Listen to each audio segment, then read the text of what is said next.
Alors, merci beaucoup à toute la presse d'avoir répondu présent. Devant vous, le nommé Mohamedou Moustapha Diouf, porte-parole du jour du mouvement citoyen Jubanti Guédiawaye. Alors, le mouvement citoyen Jubanti Guédiawaye est un mouvement de jeunes qui a vu le jour récemment, dont l'unique but est de servir de bouclier et de servir de piédestal et de servir d'armature aux populations résidant au sein de la ville de Guédiawaye face aux dérives des autorités, tant qu'étatiques que municipales. Comme vous l'aurez constaté, il y a de cela quelques jours, la Cour des comptes a eu à sortir un rapport provisoire de synthèse de l'évaluation des performances des collectivités territoriales. Mais malheureusement, dans ce rapport, on a vu que la ville de Guédiawaye, par rapport au classement, a été classée dernier suite au programme PACASEN. Pour rappel, le programme PACASEN est un programme d'appui aux communes et agglomérations du Sénégal, initié par l'État du Sénégal et cofinancé par la Banque mondiale et l'ADF, à savoir l'Agence française de développement. Ce programme vise à soutenir les collectivités territoriales face à beaucoup de choses et les permettre d'avoir une autonomie par rapport à la réalisation, par rapport aux investissements dans différentes œuvres, dans différentes structures. On a vu que par rapport à ce programme-là, un classement a été donné par la Cour des comptes.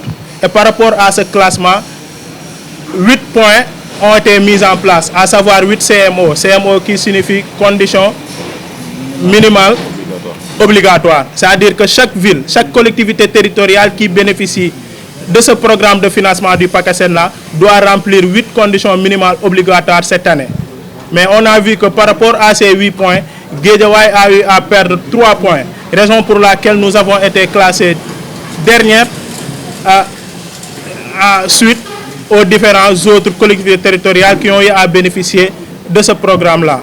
Mais on a vu que, après que ce classement-là fut sorti, à notre grande surprise, le maire de la ville de Guédiawaye, au lieu de nous apporter des réponses claires, au lieu de se justifier par rapport au fait que, administrativement, la ville de Guédiawaye a eu à perdre des points, mais a essayé de nous berner en nous proposant un investissement qu'il a eu à faire à hauteur de 500 millions, 500 et quelques millions, à savoir un demi-milliard. Selon le maire de la ville de Guédiawaye, durant 3 années, la ville de Guédiawaye n'a pas utilisé les fonds de ce PACASEN-là. C'est durant cette année qu'il a eu à puiser, à savoir 500 et quelques millions pour faire des investissements. Alors nous posons des questions, et ce sont des questions très légales et des questions très objectives.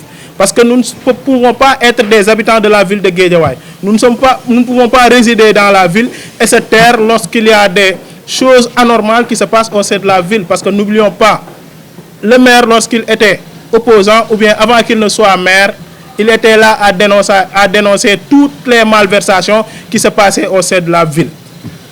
Malheureusement, aujourd'hui, les attentes ont été bernées. Les attentes que nous pensons du maire n'ont pas été réalisées. Le maire, dans sa vidéo, nous a dit que par rapport aux investissements, il a mis 130 et quelques millions pour l'aménagement du paysager au niveau de la ville de Guédiawaye, par rapport à l'hôtel de ville de Guédiawaye. Je vous rappelle que c'est un hôtel de ville toute neuve qui a été hérité par le maire de Guédiawaye. Parce que le maire sortant a eu à construire. Même il y a des autorités politiques, lorsqu'ils sont venus au niveau de Guédiawaye, ils ont clairement dit que la plus belle mairie du Sénégal est celle de la ville de Guédiawaye. Donc comment pouvez-vous concevoir que vous héritiez d'une mairie toute neuve et que vous dites que par rapport à l'aménagement du paysager, vous avez dépassé 130 et quelques millions pour peut-être embellir votre mairie pour vous et vos conseillers municipaux. Maintenant, soyons d'accord même qu'il a le droit de faire cet investissement. Parce que c'est un programme qui a été voté du moins au sein du conseil municipal. Acceptons le fait qu'il doit le faire. Mais comment pouvons-nous expliquer que 3 parties de gazon puissent coûter 100 et quelques millions? Comment est-ce qu'il peut justifier le fait que 100 et quelques millions a été investi au sein de l'hôtel de ville de Guédiawaye?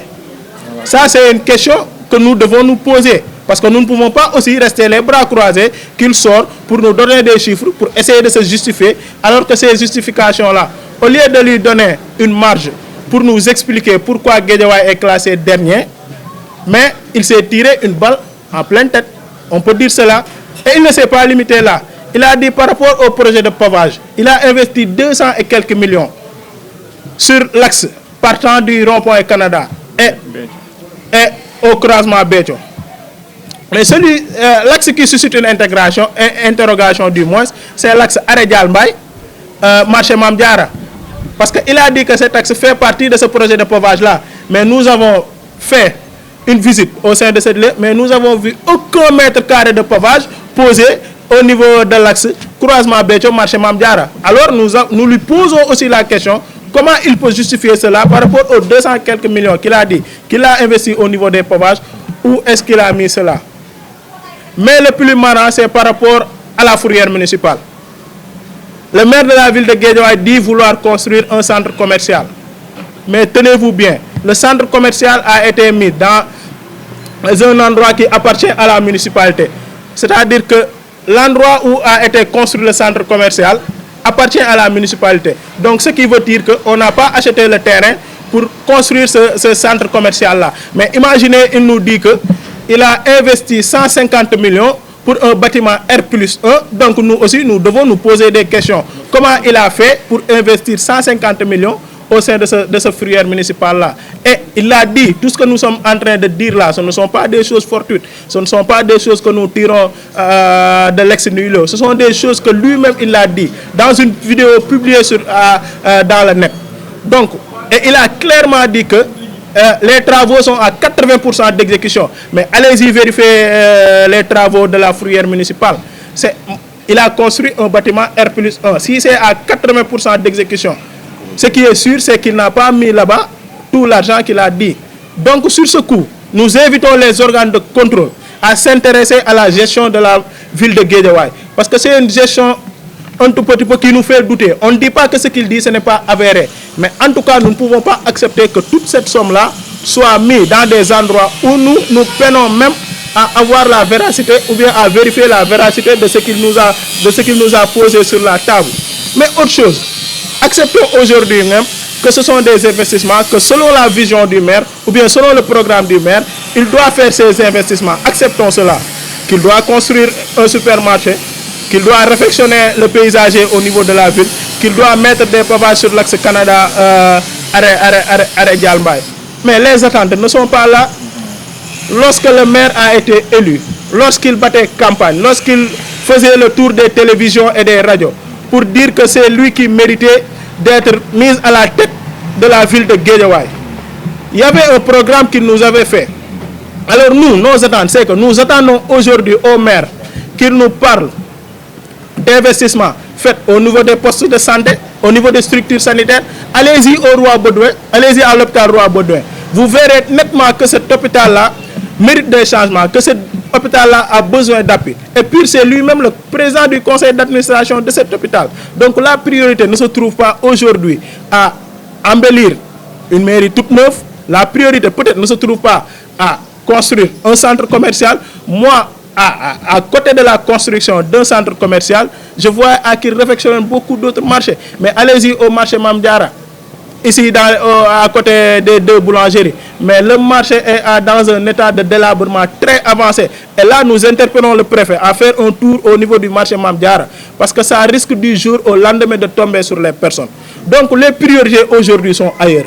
Les raisons pour laquelle, mais autre chose, par rapport à l'éclairage public, nous attendons aujourd'hui au maire, par rapport aux investissements, qu'il nous parle d'éclairage public. Bien vrai qu'il peut sortir pour dire, avant-hier, il a eu à éclairer l'axe partant, comment dirais-je, de l'estation Touré vers les deux voies. Mais allez-y faire un tour la nuit au niveau de la VDN 3. Mais l'année dernière, lors du Ramadan, un sexagénaire a été tué. Comment il a été tué? Parce qu'il était en train de faire un footing. C'est par manque d'éclairage qu'une voiture l'a heurté et l'a perdu la vie. Des gens ont été agressés la nuit par faute d'éclairage. Donc les priorités se trouvent par rapport à la sécurité, d'éclaircir la VDN 3 pour que les habitants de Guédiawaye puissent s'y retrouver. Mais la chose la plus importante, pour laquelle même le maire a été élu, c'est le problème du littoral. Là, il faut que nous appesantissions un tout petit peu là-dessus. Parce que le maire, il y a des émissions qu'il a eu à faire. Il parlait de ce littoral-là. C'est ce même maire qui avait dit aux yeux et aux yeux de tout le monde que lorsqu'il sera élu maire, il ne va jamais, au plus grand jamais, accepter que les travaux continuent au niveau de la mairie. Parce qu'il avait dit que le maire sortant a fait un partage de gâteau au niveau de ce littoral-là. Mais nous, habitants de Guédiawaye, qu'est-ce que nous en gagnons? Nous attendons au maire de la ville de Guédiawaye de nous mettre en place des projets où celui qui se trouve au niveau de vie, le plus bas, puisse se retrouver par rapport à la gestion de la mairie. Comment? En mettant en place des projets. Mais il y en a de ces candidats lors des élections municipales précédentes qui nous avaient proposé par exemple la construction d'un hôtel au niveau du littoral. Mais construire un hôtel au niveau du littoral. Mais c'est Guédiawaye qui va en tirer en profit. Parce que même par rapport aux clauses de contrat de la construction de cet hôtel-là, la ville de Guédiawaye peut y tirer profit. On peut dire aux organes qui vont gagner ce projet-là de nous construire par exemple une école, de réformer nos marchés, peut-être par rapport à l'éducation, d'essayer de voir comment est-ce que nos lycées seront reconstruits, seront refaits, etc., etc. Mais hormis cela, ça permettra à la ville de Guédiawaye d'avoir beaucoup de visibilité parce que le littoral a une ouverture au niveau de la VDN 3 à quelques minutes de la ville de Dakar. Donc il n'y a pas un endroit beaucoup plus placé que la ville de Guédiawaye pour tirer en profit de cela. Mais malheureusement, depuis qu'il a été élu, ça fait 2 ans et quelques, on a vu que le maire n'a fait aucune avancée par rapport à ce problème de ce littoral-là. Pire, les travaux continuent à se développer. Pire, le tribunal qu'il avait dit qu'il ne va jamais accepter que le tribunal-là se conduise au niveau de ce littoral. Ce tribunal est fin prêt. Donc nous, au niveau de Guédiawaye, nos attentes par rapport au maire, nos attentes par rapport à la municipalité, excusez-moi de le dire, mais nous sommes déçus du bilan que le maire nous a produit durant ces 2 ans. Et honte à celui qui se tait lorsque Rombulul disait l'autre. Mais aujourd'hui, nous allons dire honte à celui qui se tait lorsque la ville de Guédiawaye est en train de traverser des moments tellement difficiles. Parce que, osons le dire, une ambition sans compétence restera un crime. Et que notre maire, nous allons le dire à haute et intelligible voix, il manque d'ambition. Et on pouvait comprendre qu'il manque d'ambition, tout simplement, mais qu'il s'entoure de bonnes personnes qui peuvent le conseiller, à savoir les problèmes qui se trouvent au niveau de Guédiawaye. Prenons un exemple qui nous lie, nous tous, aujourd'hui, le problème des étudiants. Depuis que le maire sortant est parti, aucune de ces universités n'a reçu de subvention. Imaginez, il y a de cela quelques jours, il y a de cela du moins quelques mois, les étudiants de l'université Gaston Berger de Saint-Louis, on a eu à les faire sortir de leurs appartements pour un problème de paiement de loyer. Est-ce que ça c'est normal pour une ville comme Guédiawaye? Est-ce que c'est normal pour une autorité qui se dit s'intéresser par rapport au développement de sa ville? Est-ce que c'est normal qu'une autorité qui se dit s'intéresser par rapport au rayonnement de sa ville une compétence aussi importante, à savoir l'éducation, qu'il le néglige de la sorte? Mais hormis le problème de l'éducation, mais allez-y au niveau des écoles. Autant nous voyons des cahiers qui ont été offerts par la ville. Par exemple, tu peux retrouver un cahier, nos frères et sœurs, voire ces cahiers ont été offerts par le maire de la ville de Guédiawaye. Mais par rapport même au conseil municipal qui se sont déroulés au niveau de la ville, et par rapport au rapport que nous détenons, on nous a dit que le maire a eu à investir à hauteur de 80 millions par rapport aux fournitures scolaires. Dites-moi, vous, est-ce que vos frères et sœurs ont bénéficié de ces fournitures scolaires-là? Ce sont des points d'interrogation. Il nous a dit, par rapport à la réfection du stade Amadou Barry, 100 et quelques millions a été investi. 130 millions, ne me dites 33 millions du moins, je m'excuse, ne me dites pas pour des peintures de versières. Une partie du gazon synthétique qui s'est détérioré, quelques mètres de carrelage vaut à hauteur de 30 et quelques millions. Donc ce sont des choses que nous voulons dénoncer. Ce sont des choses que nous allons maintenant pas rester bouche bée face à la gestion du maire. Parce que nous lui avons donné trop de marge de manœuvre. Depuis 2 ans et demi, nous l'avons laissé dérouler. Parce qu'au début, il disait qu'il avait un problème par rapport que le gouvernement le coinçait parce qu'il était un opposant. Acceptons cela, mais par rapport aux investissements, mais allez au niveau de la commune de Yeumbeul Sud, ils ont eu à valider par rapport à l'évaluation du PACASEN tous les 8 CMO, à savoir les conditions minimales obligatoires. Au niveau de la commune de Yeumbeul Sud, on nous dit que par rapport à l'enveloppe qu'ils ont eu à bénéficier du fonds PACASEN, à construire une école qui était vieille de 60 ans, imaginez-vous bien. Donc eux, ils savent pertinemment là où ils veulent aller. Et récemment, ils ont eu à construire une stade municipale, et c'est par rapport à ces fonds PACASEN-là. Donc eux, ils ont un programme très bien défini et ils savent pertinemment ce qu'ils veulent faire. Donc, et nous à Guédiawaye, est-ce qu'on va accepter avec toute, comment dirais-je, tout ce qui existe en tant que ressources humaines de qualité au niveau de la ville de Guédiawaye. Qu'on accepte qu'on nous dirige de la sorte et qu'on reste bouche bée sans pour autant rien dire. On ne va plus l'accepter. Parce que c'est ce même maire-là, ou bien c'est ce même président du conseil départemental de la ville de Guédiawaye qui faisait le tour de tous les radios et télévisions en nous disant que sous le gaz d'un coffee terrain, etc., etc. Mais maintenant, il faut qu'il le sache que la donne a changé. Maintenant, notre slogan c'est quoi? Sous le deg du côté terrain. Et au niveau de la ville de Guédiawaye, tel d'un coffee terrain. Je vous remercie.